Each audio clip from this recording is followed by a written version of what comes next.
You're watching TVC Breakfast. Let's get into our first discussion now. The man Kashim Shettima wears many hats. A politician par excellence, a technocrat and humanitarian, just a few of them. But since his emergence as the vice presidential candidate of the All Progressives Congress, he has become a trending topic of discussion. Several stories about the former Borno state governor have been making the rounds, but how many of these stories are true and how many are misconceptions and propaganda?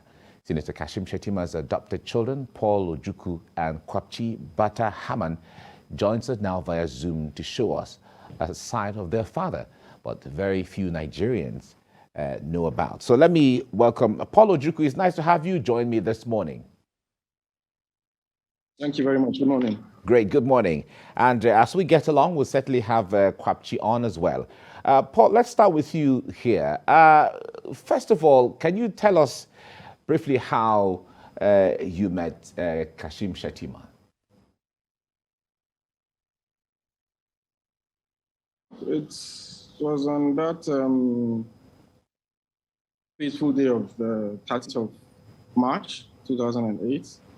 It's a day I'll actually never forget because my whole life made the total 360 and transformed. He walked into the store where I was working. I was only working with someone as the village representative. Came in on that very day and wanted to buy an iPad. So I was the one who welcomed him. I greeted him, asked what he wanted. He said he wanted an iPad. I asked for the specifications and he told me. So proceeded. He was captured by the way I attended to him. The whole marketing prowess and making sure what comes to your store doesn't leave empty-handed. So he took back into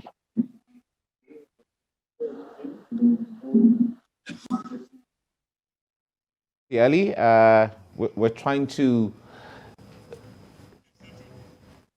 We can't hear you clearly. There's a holdback effect on your audio there. So we will certainly ensure that gets back so we can hear you clearly. That's Paul Ojukwu, is an adopted son of Kashim Shettima. And we also expect Kwapchi Bata-Hamman to join us as well. She is also an adopted daughter of Kashim Shettima. And we will be speaking with them for us to have a better understanding, for Nigerians to know who this man is through the lens of the adopted children. Well, the point there is, I just wish we had the audio clear so we can, because there are so many things Nigerians would like to know. Especially exactly. with the first question that was asked him. I think that would also be interesting to know how he met him. If I could pick out some of what he said, even though, like I said, it was largely muffled. I think he said it was a few years ago in Kano or thereabout, 15 years ago in Kano. That would have been that will be interesting. I expect that we will try to reconnect with Paul to hear that. And of course, Kwapchi there, her perspective too would also be very needful at this time. Recall that even yesterday, Asiwaju Tinubu also made more reactions, still minding the controversies that his selection of a running mate in the person of Kashim Shettima has, spurred more controversy, more reactions in the polity, but he says it was a hard but needful decision that he had to play. And so while minding the arguments here and there, are we ready? I think it's left for Nigerians now to decide, do we still want to be identified along ethnic affiliations or religious affiliations, or would we rather, join the clamor for the better good of Nigeria, the Nigeria dream? As everyone, by and large, what we all want is a better Nigeria, a more united, prosperous Nigeria. So it's a choice. Are we ready to have that engagement and talk about the real issues that matter? Of course, these are some of the issues, and as it is, Nigeria, like some people would say, is Nigeria a nation? That Nigeria is not a nation yet, because Nigeria is a collection of nations here and there. But we want to be able to see Nigeria as a nation where we share heritages together. It wouldn't matter whether you are a Christian, I'm a Muslim, she's Igbo, he's Yoruba, whatever the thing is, it wouldn't matter. The point there is the moment, in fact, right now, you will see the spirit of nationhood when you travel abroad and you meet meet a fellow Nigerian you've never known before. The fact you, that you I see, you see the bond that. automatically. You just see the bond. You are Nigerian, and then that bond just clicks. You guys together, and that's what we don't want to have that abroad only. We want to have it back home here, and it makes the place even more a beautiful place. And then that sense of understanding and belonging will make us all happier as citizens of the country. Yeah, it's interesting. What happened yesterday, Paul Ojukwu. Paul is a Christian name, as in Apostle Paul. And Ojukwu, nobody can dispute where Ojukwu's name come from. even if you are a Biafran, you cannot deny that Ojukwu is.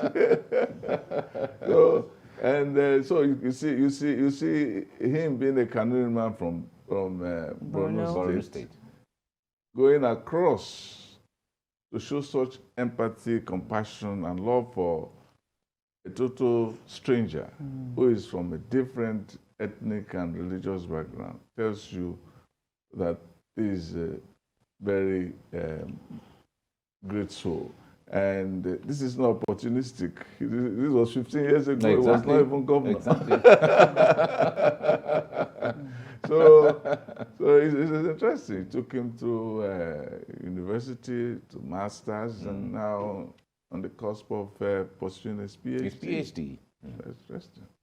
And then the case of Kwapchi, I think she's orphaned. I didn't follow the story very well. I mean, they adopted her as a child, and they had nobody to take care of her. And then they brought her into the family. And when he was telling the story, I saw the wife nodding her head, approvingly. And he said he was the chairperson of her marriage. See? Well, it's really, of course, he's the dad now, so yes. Naturally, natural. Very natural, very the chief celebrant would naturally fall on him. Of course, it's also been said the strides he made, the fact that he worked down south. He also seemed to have a thing, for Lagos. I remember when, like many of us didn't even know we'll get to this point. He himself, the interview he had with Sam in 2017, also even coming up now is even still as relevant as it was then. And now that is now on a national level. Now then he was the governor of, the Boko Haram, taking over or trying to take over the northeastern state of Borno. And then we saw all the strides he made there. And now he's having to, defend his credentials. All right. Let's get back to Paul now and see if his audio is okay now for us to hear him clearly. Paul Ojukwu, it's nice to have you join us back. We had issues with your audio earlier on, but I hope we can hear you now, joining us from Abuja. You were telling us how you met Kashim Shettima about 15 years ago. Yes. So on that very day, on the 13th of March, 2008, he walked into a store where I was working. I was a sales attendant. He walked in on that very day and he wanted to buy an iPad. So I asked for the specification of what he wanted, told me, and we just struck, that mutual understanding, because I went ahead and did the whole setup, so he was impressed by the marketing prowess I possessed and was asking that, what are you doing here? I told him I'm a sales rep trying to put food on the table. And then what happened after then? We're listening to you. I didn't get that.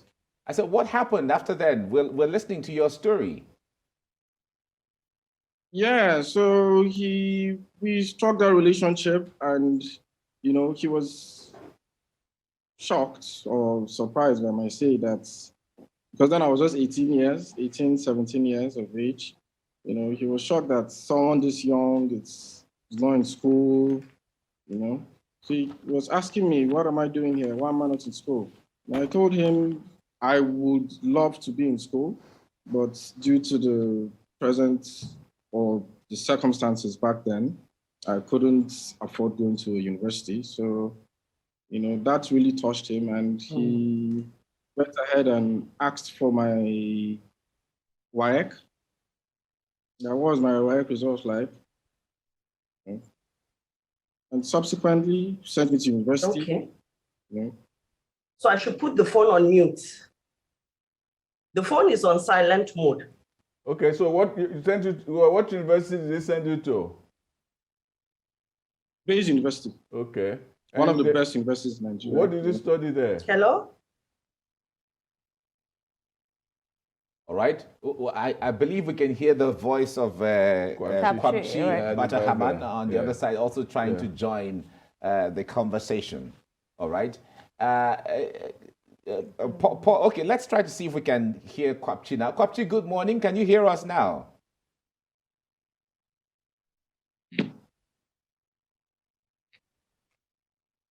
Can you hear me, sir? All right, let me try to get Kwapchi's connection. Kwapchi, are you there now? Good morning. Good morning. Oh, great. We're trying to connect with you all the while. You're welcome to the program this morning. Thank you. Nice to be on the program. Right. Now, can you share with us how you met Kashim Shettima? Well, our paths crossed in the line of duty. I was a young reporter then in one of the TV stations in Maiduguri. When he saw me, he said, "This face looks familiar." And I was like, "Oh, I'm now a star." So I said, "Oh, it must be from so-so station." He said, "No. There's a striking resemblance with someone I used to know." And we didn't go far that day. Along the line, my dad took ill. I was off TV for a while, and one of my colleagues visited him. So he asked after me, and the person told him my dad was ill and in the hospital. Surprisingly, he paid us a visit in the hospital. Then I wasn't around, I went out. When I came back, I saw him with my mother, laughing, gisting. I was like, my mom is an outspoken person. I said, "Oh, this is my guest, and already you're talking with the person." And when I got there, he said, "You are Mrs. Dibal's daughter?" I said, "Yes." He said, "From today, you've become my sister." He didn't ask me whether I was from southern, northern Borno, or central Borno, whether I was a Christian or a Muslim. But what was important was the fact that I was my mother's child. She was his teacher when he was in JS1 to 3. When he was elected governor in 2011, I was lucky to be one of his appointees.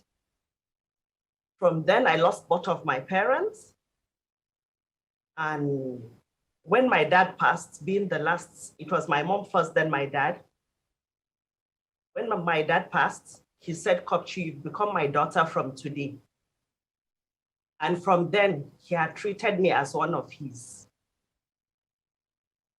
What does that tell you about the kind of man, kind of personality that Kashim Shettima is, as against what people who don't know him say about him?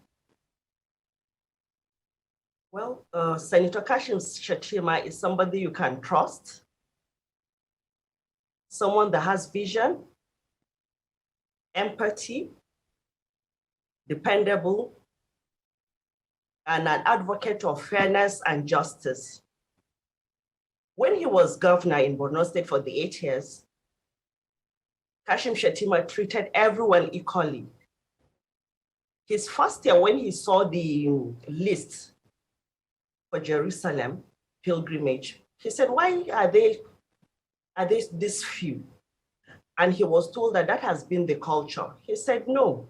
Out of the 27 local government areas in Borno, 9 have Christians, and about 3 or 4, they are about 70, 80 to even 90%. So you want to tell me in all these local governments, you can only sponsor about 30 or 40 people? That is unfair. We have to give them their own share. That was how the list from about 30, 40 to 50 marks became over 300. And in the 8 years being a governor, he had been fair to both the Christians and the Muslims. To him, it's not about religion. It's not about where you come from. But what is important to him is what you can offer for the development of this nation. If you go to his house today, you have crew in Abuja. You can send some of them to his house to take a census of people that work with him. You discover that he has both Christians and Muslims. Madam's trusted staff in the house is a Christian. So for him, religion is nothing. It's you, it's about humanity. He doesn't judge you based on your religion, based on your tribe. He's an advocate of fairness. He's an advocate of justice. Now, Paul, can we go to Paul now? Paul, can you hear me? Yes, I can hear you, sir. Yeah, how would you characterize the man Kashim Shettima, as you have known him for about 15 years now? What are the highlights that you know of him? He's totally detribalized, a nationalist. You know, in the duration of our relationship, never for once, once has religion or tribe or any other thing, or my ethnicity or where I'm from or my background or my status ever come up. Not for once. Not for once has any of that ever come up. You know, he's truly a wonderful person. Truly, truly a wonderful person. You know, I remember before the whole him putting me on stage yesterday, you know, I've been longing for this. I've been telling him, Your Excellency, let me tell your story. Let me tell my story, rather. You know, because it pains me when I see the things on social media. I'm like, these people do not know who you are. He kept on saying, no, that you are my son. I'm not going to put you out there for political gains. But I'm like, no, this is my story. Let me tell it. You know, he refused. You know, but after several persuasions from different people, he reluctantly agreed. You know, and here I am telling my story. I truly cannot imagine my life if Kashim Shettima didn't come into the picture. You know, this is someone who sent me to one of the best schools in Nigeria. You know, he was at my wife's introduction as a sitting governor. You can imagine a sitting governor going for introduction. You know, then we went down to my wife's family home. You know, he was there. He's just so thorough. He's just so thorough. A truly, truly wonderful, wonderful person. Amazing is actually the word. He's an amazing person. He's an amazing person. It's really, really interesting. So what are you studying now? Talk to us about your education. What level are you now studying? I'm done with my BSc program. I'm actually in the final stages of my second master's. I've finished the first one. He's still sponsoring me all through to the second one. I'm almost done. If not for the whole ASU issue, by now should have been wrapped up because I was at the final stages. What courses are you doing, or what courses have you done? You know, can you let us into all that as well?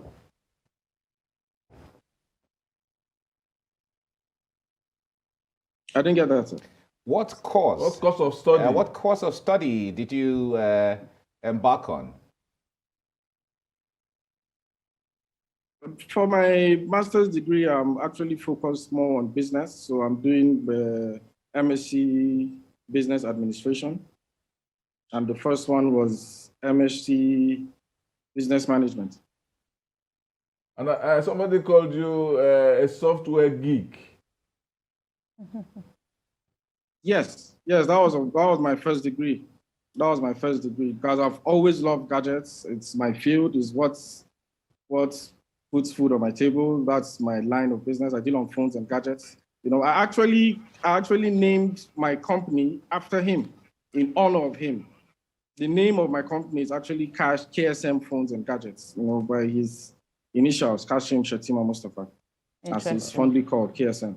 So the name of my company is KSM Phones and Gadgets. You can verify it. It's verifiable. You check corporate affairs.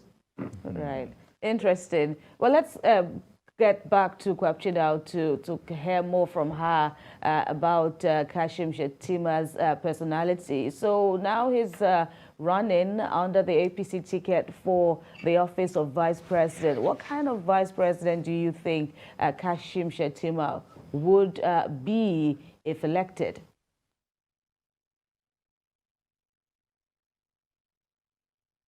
Kwapchi, are you still there?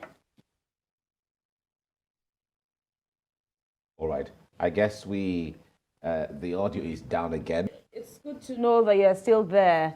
So I was asking earlier on, and it's even good that you've already, clarified that you were indeed a journalist and then moved on to serve with the then Governor Kashim Shettima. Of course, now that he has emerged as the APC vice presidential candidate, a lot of controversies have arisen. Some saying he has some ties with Boko Haram. Tell us more about that, what your response will be to those allegations. And again, if elected, what kind of vice president he would be? Those allegations are totally false. Governor Shettima then inherited the Boko Haram crisis.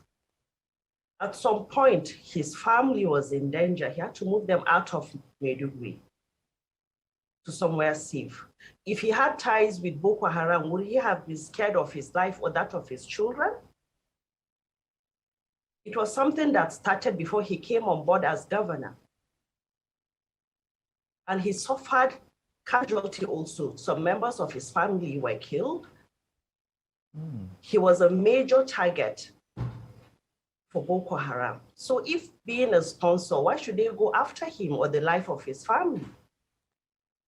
Allegations will certainly come up when someone is in the limelight, but those allegations are false. When he becomes vice president of this country, which is our prayer, I know that he's going to run an inclusive government. In the past 8 years in Borno, it was when Governor Shettima came on board that inclusive government was run. In all appointments, he made sure that the Christians get their fair share. Even when it comes to elective offices, we have about 3 local government areas in Borno that is predominantly Christian populated. And when he was governor, he made sure that the members representing those areas at the state assembly are Christians. When he was appointing commissioners, you find out that he has 4 or 5 in his cabinet that are Christians.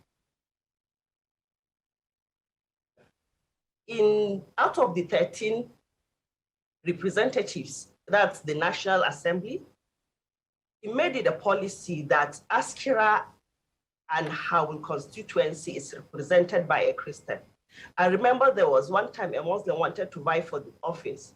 Somebody was saying it where I was, unknown to him, I was close, and he said, why should you go for that office when you know that Governor Shettima has given the Christians? So I want to say that Governor Shettima, Senator Shettima needs a chance to prove to the world who he is. For us in Borno, we don't have fear. I'm a devoted Christian. I should be one of those condemning a Muslim ticket. But we've gone beyond religion. Those that have developed, the nations that have developed, are not talking about religion. They're not talking about tribe. But what is important is your capacity, what you can do. So when given that opportunity, all these fears, these worries, I share in their worries. When you have somebody of the same faith with you, you feel more comfortable. But why don't we try it the other way and see if this country will work? What is important for us is for us to progress, not to be tied down by our religious or tribal sentiments. And I know Governor Shettima, Senator Shettima, sorry, will put in his best.